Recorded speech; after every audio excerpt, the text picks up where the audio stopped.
They say blood is thicker than water, but what happens when your own blood betrays you in the worst possible way? 6 months before my dream wedding, my parents delivered an ultimatum that shattered everything I thought I knew about family loyalty. Standing in my childhood kitchen, hearing my mother's voice crack as she threatened to miss the most important day of my life, I realized that sometimes the people who are supposed to love you unconditionally are the ones who hurt you most. This is the story of how I learned to choose my own peace over keeping everyone else happy. Before we dive into this emotional roller coaster, I would love to know where you are watching from today. Please hit that like button if you have ever dealt with family drama, and do not forget to subscribe for more real-life stories that matter. Trust me, what happened next will leave you questioning everything you thought you knew about family dynamics. Let me take you back to where this nightmare began. Growing up, my sister Madison and I were only 18 months apart, but we might as well have been from different planets. Where I was quiet and studious, she was bold and attention-seeking. Our parents, especially our mother, seemed to excuse every one of Madison's mistakes as just her being spirited while holding me to impossible standards. When I started dating James during my senior year of college, it felt like everything in my life was finally falling into place. He was studying engineering, had this gentle way of listening that made me feel heard, and shared my dreams of building something stable and lasting. We spent 3 beautiful years together talking about our future, planning trips we wanted to take, and slowly building the foundation for what I thought would be our forever. Madison had just dropped out of her second college and moved back home when James and I announced our engagement. I remember the family dinner where we shared the news. While my parents offered congratulations, I caught something in Madison's eyes that should have been my first warning. She hugged me extra tight that night, but her questions about James seemed too detailed, too probing. She wanted to know about our relationship, our plans, even asking inappropriate questions about our intimacy that made me uncomfortable. Over the next few weeks, Madison started showing up wherever James and I would be. Coffee shops, restaurants, even his apartment complex. She always had some excuse about being in the neighborhood or needing to talk to me about something urgent. James mentioned that she had been texting him directly asking for advice about her career and personal problems. Being the kind person he was, he tried to help, never suspecting her true intentions. The night I caught them together will forever be burned into my memory. I had been working late at my internship and decided to surprise James with his favorite takeout. Using my key, I walked into his apartment, expecting to find him studying or watching television. Instead, I found my sister straddling my fiance on his couch, both of them half-dressed and completely absorbed in each other. The sound of my keys hitting the floor made them spring apart, but it was too late. The damage was done. Madison's face showed no shame, only defiance. She stood up, adjusting her clothes with deliberate slowness, and looked me straight in the eye. James was scrambling for words, trying to explain, but nothing he could say would ever erase what I had just witnessed. My sister, the person who had shared my childhood, who knew every one of my insecurities and dreams, had deliberately destroyed the most important relationship in my life. The confrontation that followed was brutal. Madison claimed that she was just showing James what he was missing, that I was too boring for someone like him. She said she was doing me a favor by revealing his true character before the wedding. James begged for forgiveness, claiming it was a moment of weakness, that Madison had pursued him relentlessly, and he had made a terrible mistake. But I knew better. This was not a momentary lapse in judgment. The way they moved together, the comfortable intimacy I had witnessed, this had been going on for weeks, maybe months. I left that apartment and did not speak to either of them for 2 months. James tried everything to win me back. Flowers appeared at my door daily, along with handwritten letters explaining his regret and begging for another chance. He showed up at my workplace, called my friends, even contacted my parents, asking them to intercede on his behalf. Madison, meanwhile, seemed to be enjoying the chaos she had created, posting cryptic social media messages about following your heart and not settling for less than you deserve. When I finally felt strong enough to face my family, I expected support and understanding. Instead, I walked into a carefully orchestrated intervention. My parents had invited me to Sunday dinner, but Madison was there too, sitting at our family table like nothing had happened. The moment I saw her, I turned to leave, but my mother's voice stopped me cold. She explained that they had been talking as a family, and everyone agreed that what happened was unfortunate, but it was time to move forward. My father, who had always been the peacemaker, suggested that Madison had learned her lesson and that holding grudges was not healthy for anyone. They talked about forgiveness, as if it were something I could simply choose to feel, like selecting a different outfit for the day.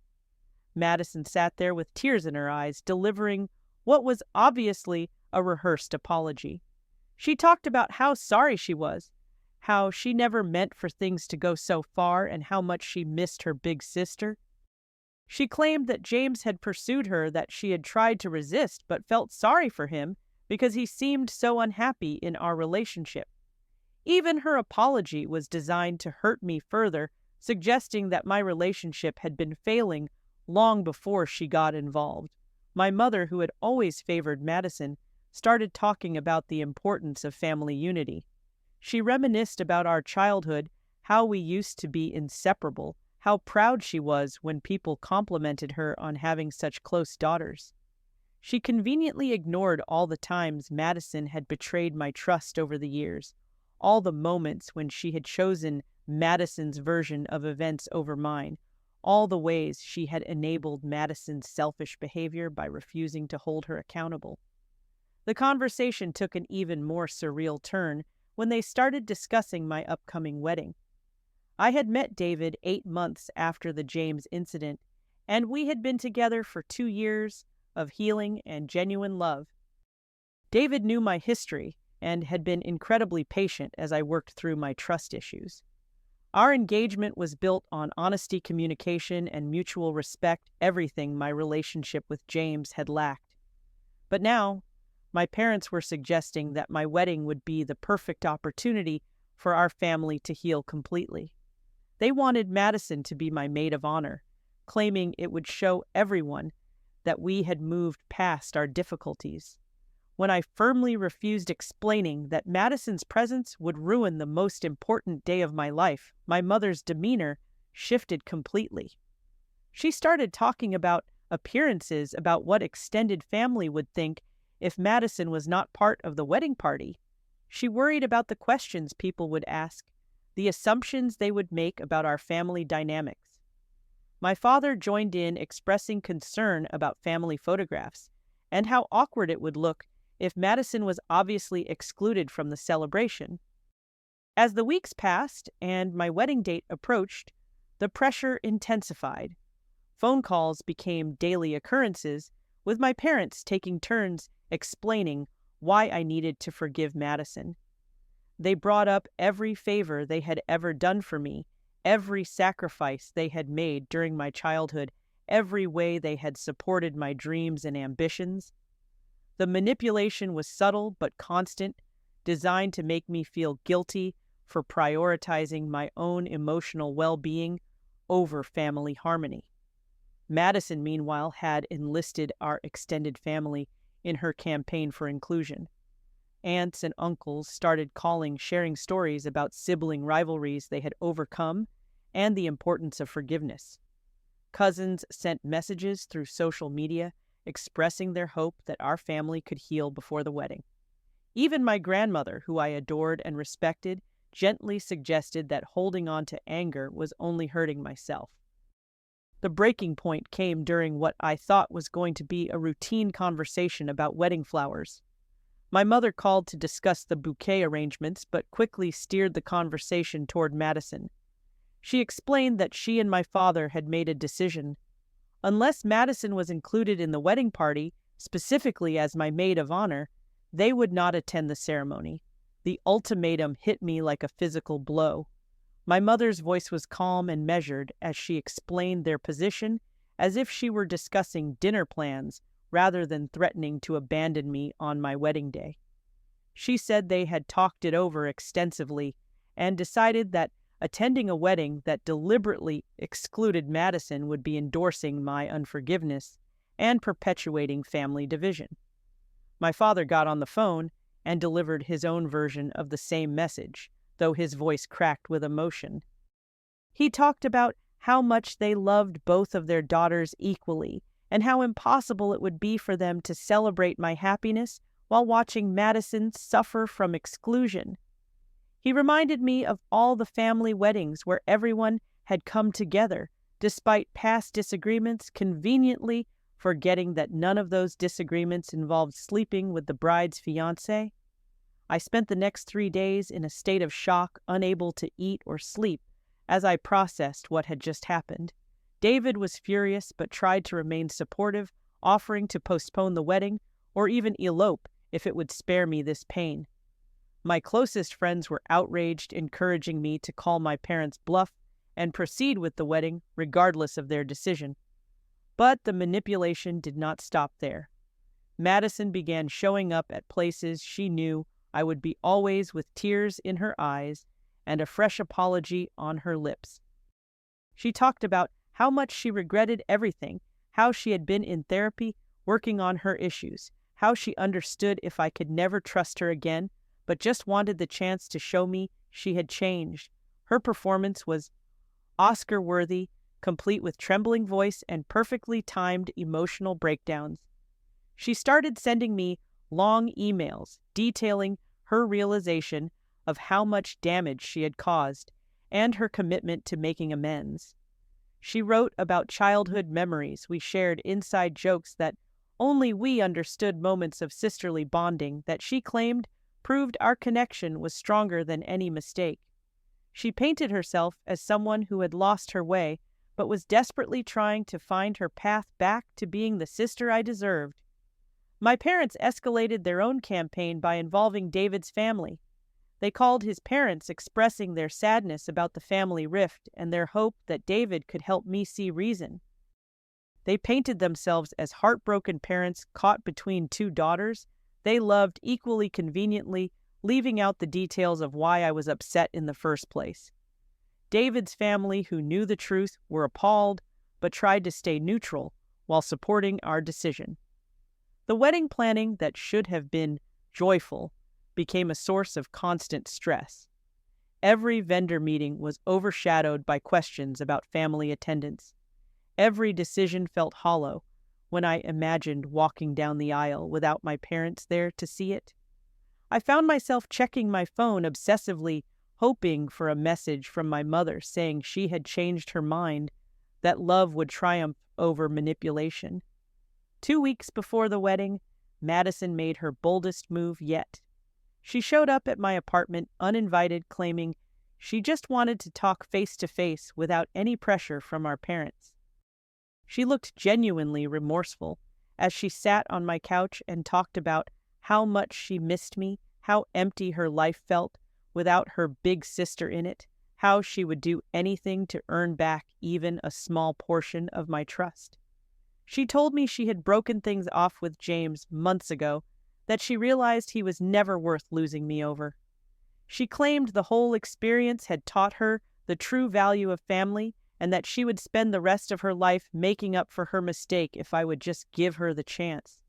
She even offered to skip the wedding entirely if that's what I needed, saying she just wanted my parents to be there for my special day. But I could see through her performance. This was the same Madison who had manipulated our parents into favoring her our entire childhood, who had learned that tears and apologies could erase any consequence for her actions. She was not genuinely sorry about sleeping with James. She was sorry that her actions had finally resulted in a consequence she could not charm her way out of. The night before I had to give my final guest count to the venue, I made my decision. I called my parents and told them Madison would not be in my wedding period. She would not be my maid of honor. She would not give a speech, and honestly, I was not sure I even wanted her as a regular guest. I explained that my wedding was supposed to be a celebration of love, trust, and commitment, and Madison's presence would be a mockery of everything David and I had built together.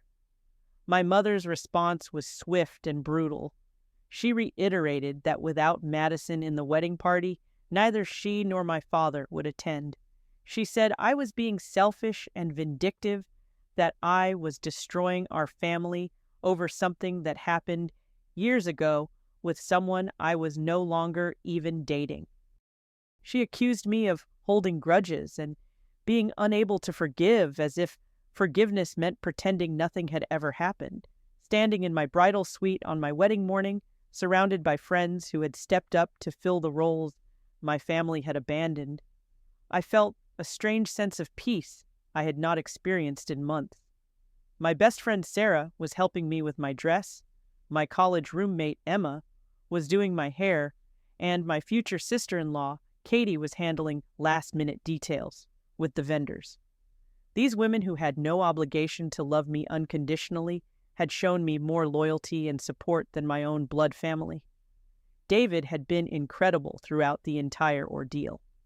The night before the wedding, he held me as I cried one last time for the parents who chose manipulation over love for the family dynamic that had been built on enabling rather than accountability. He told me that tomorrow we would be starting our own family, one built on honesty, respect, and genuine care for each other's well-being. As I walked down the aisle, I felt the absence of my father beside me, but I also felt the presence of everyone who had chosen to be there. David's parents beamed with pride, as if I were their own daughter. My friends cheered with genuine joy for my happiness. My colleagues from work, my graduate school professors, even neighbors from my apartment building had come to celebrate with us. The church was full of people who loved and supported us, people who understood that sometimes creating your own family is more important than maintaining toxic blood relationships. Halfway through the ceremony, I noticed movement in the back of the church. My heart skipped, thinking perhaps my parents had changed their minds and decided to come after all. But it was not them.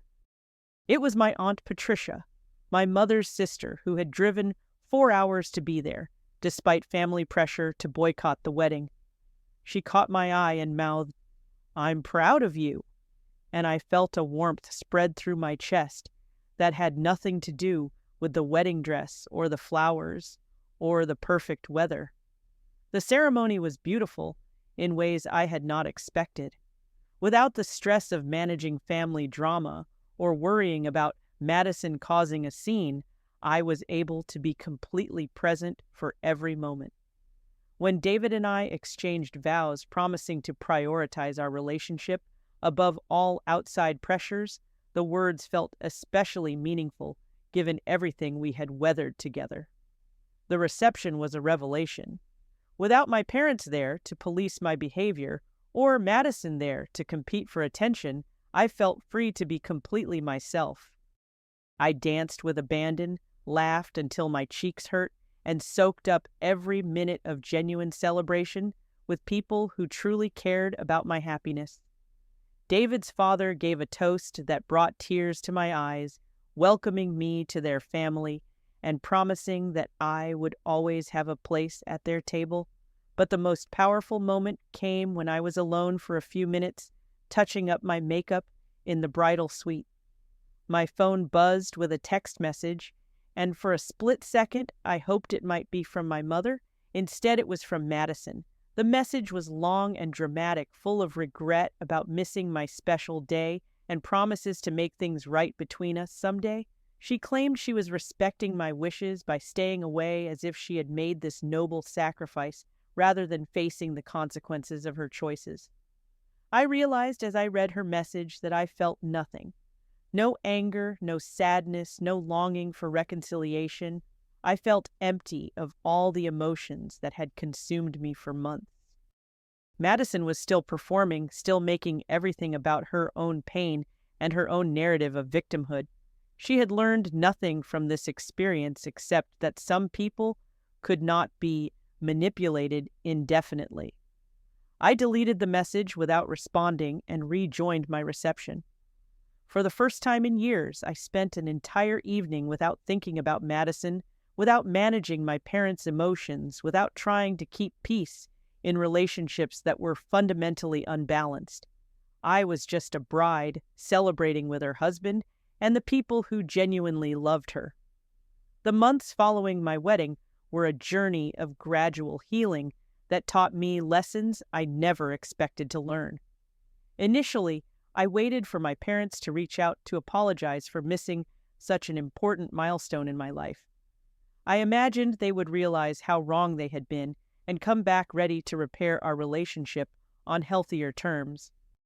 Instead, I heard through extended family that they were telling people I had forbidden them from attending my wedding, that I had cut them out of my life for no good reason. They painted themselves as victims of my unreasonable demands and unforgiving nature. The narrative they created completely ignored their ultimatum and their choice to prioritize Madison's feelings over my wedding day. The silence was difficult at first. Holidays felt strange without the familiar stress of family gatherings. My birthday came and went without the traditional phone calls and family dinner. But slowly I began to appreciate the peace that came with their absence. David and I created our own traditions, spent time with people who actually enjoyed our company, and built a life free from constant emotional manipulation. 6 months after the wedding, Madison tried to reconnect through our Aunt Patricia. She claimed she was in therapy and working on understanding why she had made such destructive choices. She wanted to meet for coffee to apologize properly and begin rebuilding our relationship. Patricia, who meant well, encouraged me to at least hear what Madison had to say. But I had learned something important about myself during those months of peace. I had learned that forgiveness does not require maintaining relationships with people who hurt you. I could forgive Madison for sleeping with James without giving her access to my life again. I could forgive my parents for their ultimatum without subjecting myself to future manipulation. Forgiveness, I realized, was something I did for my own peace, not something I owed to people who had harmed me. I politely declined the meeting with Madison and asked Patricia not to serve as a messenger between us anymore. I explained that I was not angry or bitter, but I was also not interested in resuming a relationship with someone who had proven herself capable of such betrayal. Some bridges once burned are not meant to be rebuilt. David and I bought our first house that year, a small colonial with a garden where I could grow vegetables and flowers. We adopted a rescue dog who filled our home with joy and laughter. We hosted dinner parties for our friends, game nights for David's colleagues, and holiday celebrations for the family we had chosen rather than the one we had been born into. The most surprising part of this journey was discovering how much energy I had been spending on managing dysfunctional family relationships. Without the constant stress of walking on eggshells around Madison or trying to earn my parents' approval, I found myself more creative, more ambitious, and more genuinely happy than I had ever been. I started writing again, something I had loved in college, but had somehow lost along the way. A year and a half after the wedding, I received a letter from my mother. It was not the apology I had once hoped for, but rather a detailed explanation of why she still believed I had been wrong to exclude Madison from my wedding. She wrote about forgiveness as a Christian virtue and family loyalty as the highest calling. She mentioned how much they missed me, but made it clear that reconciliation was contingent on my willingness to repair my relationship with Madison. I read the letter once and then put it away. I felt sad for my mother, who seemed incapable of understanding that enabling Madison's behavior was not the same as loving her. I felt sad for Madison, who had never learned to take real responsibility for her choices because someone was always there to make excuses for her. But I did not feel sad for myself anymore. 2 years post-wedding, David and I announced we were expecting our first child.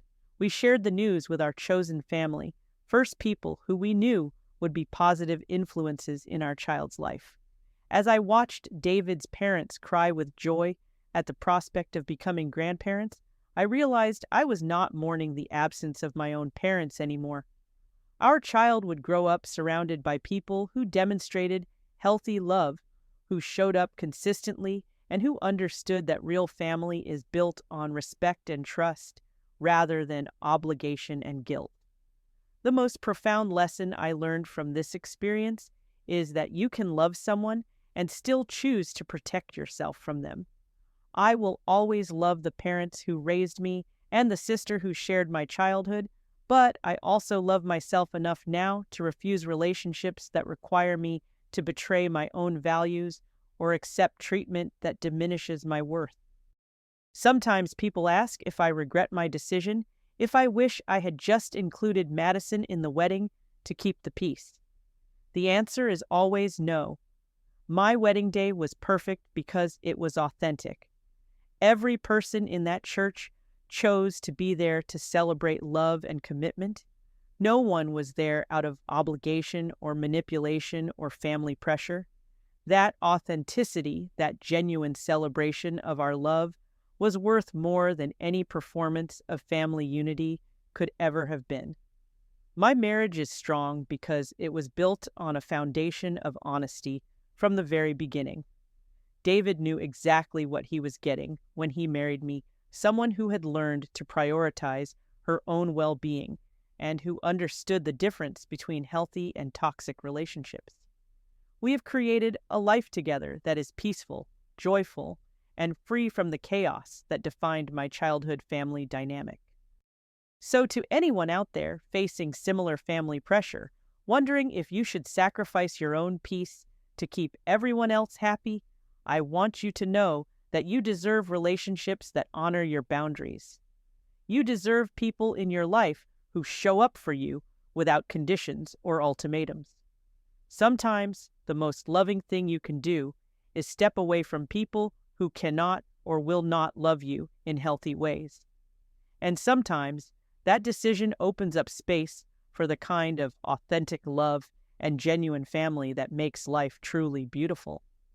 What would you have done in my situation? Have you ever had to choose between keeping family peace and protecting your own emotional well-being? Share your thoughts in the comments below, and please give this video a like if you believe that healthy boundaries are essential in any relationship. Do not forget to subscribe for more stories about navigating complex family dynamics, and share this video with someone who might need to hear that they deserve better treatment from the people who claim to love them. Thank you for listening to my story, and remember that sometimes the bravest thing you can do is choose your own healing over keeping everyone else comfortable.